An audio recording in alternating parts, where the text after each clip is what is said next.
বৃহস্পতিবার রাজ্য বিধানসভায় পেশ হলো মমতা তৃতীয় দফার সরকারের শেষ অন্তর্বর্তী বাজেট। এদিন দুপুর 12:30টার কিছু পরে রাজ্যপাল সিভি আনন্দ বোস অধিবেশনের সূচনা ভাষণ দেন। তবে সেই ভাষণ অতি সংক্ষিপ্ত, মাত্র 4.5 মিনিট, আর তা নিয়েই তরজা শুরু হয়েছে শাসক বিরোধী শিবিরে।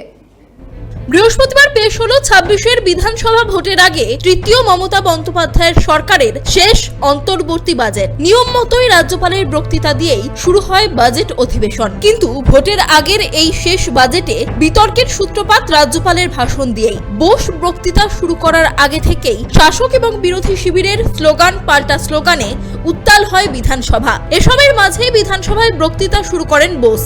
মন্ত্রিসভার লিখে দেয়া মোট 8 পাতার ভাষণের শুরুর 3টি পাতা পড়েই নিজের বক্তৃতা শেষ করে দেন রাজ্যপাল। তার পড়া শেষ লাইন ছিল, কেন্দ্রীয় সরকারের কারণে দীর্ঘদিন ধরে স্থগিত থাকা ঘাটাল মাস্টার প্ল্যান আর এখানেই ইতি। থেমে যান তিনি, বলেন আমি আর পড়ব না। বক্তৃতা সেরে যাওয়ার সময় রাজ্যপালের উদ্দেশ্যে ওয়েল ডান বলে হাততালি দেন শুভেন্দু অধিকারী। বাজেট বক্তৃতার পর মুখ্যমন্ত্রী মমতা বন্দ্যোপাধ্যায়ের সঙ্গে সৌজন্য বিনিময়ও করেন রাজ্যপাল। বেরোনোর সময় তাকে মুখ্যমন্ত্রী বিধানসভার গেট পর্যন্ত এগিয়ে দেন। কিন্তু কেন গোটা ভাষণ এড়িয়ে গেলেন রাজ্যপাল? বিরোধী দলনেতা শুভেন্দু অধিকারীর দাবি, 45 মিনিট ধরে রাজ্যপালের ভাষণ শুনবো বলে এসেছিলাম, কিন্তু উনি 4.5 মিনিট বললেন। ঘাটাল মাস্টার প্ল্যানে গিয়ে আটকালেন, যেখানে কেন্দ্রকে দোষারোপ করা হয়েছে। কেন্দ্রীয় সরকারের প্রতি অহেতুক দোষারোপ রাজ্যপাল করেননি। রাজ্যের ঋণ আছে, বকেয়া আছে তিনি বলেছেন, সেখানে তিনি আপত্তি করেননি।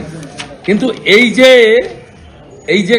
যে ভার্সনটা আপনাদের আমি দেখিয়ে দিচ্ছি, এইখানে তিনি স্কিপ করেছেন 4.5 মিনিট পরে।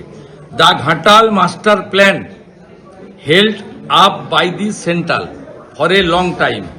উনি এই জায়গায় বলেছেন I will not read more, এবং উনি বেরিয়ে যাচ্ছিলেন। প্রথমে মুখ্যমন্ত্রী এসে বললেন কেন পড়বেন না, উনি দেখিয়ে দিলেন যে আমি এটার জন্য পড়ব না। এই প্রথমটাতে সেন্ট্রালের অনেক বকেয়া চেয়েছে, চিঠি দিয়েছে, তার ডকুমেন্ট আছে স্টেট গভর্নমেন্টের কাছে। এটার কোথায় ডকুমেন্ট আছে?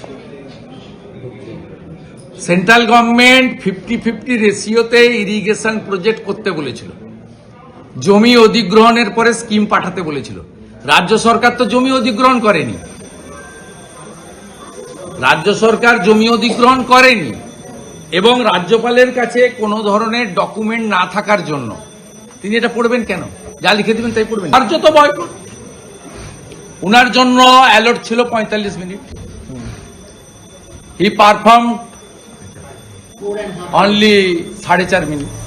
কিন্তু বিরোধী দলনেতা শুভেন্দু অধিকারী যুক্তিকে নস্যাৎ করে দিয়ে মমতা বন্দ্যোপাধ্যায় তার ভাষণে বলেন, রাজ্যপালের যা বলার ছিল বলে গিয়েছেন। রাজ্যপালের ফ্লাইট ধরার তাড়া ছিল, একটা 15 মিনিটে ফ্লাইট রয়েছে, তাই তিনি টেবিল করে গিয়েছেন। সাম্প্রতিক অতীতে একই রকম ঘটনার সাক্ষী থেকেছে তামিলনাড়ু, কর্ণাটক ও কেরলও। সে রাজ্যের সরকারের লিখে দেয়া ভাষণ আংশিক পাঠ করেই বেরিয়ে যান রাজ্যপালরা। এবার কি তবে সেই তালিকায় যুক্ত হলো বাংলার নামও? ক্যামেরায় সূর্য শঙ্কর অধিকারীর সঙ্গে ত্রয়ন চক্রবর্তীর রিপোর্ট, কেটিভি বাংলা।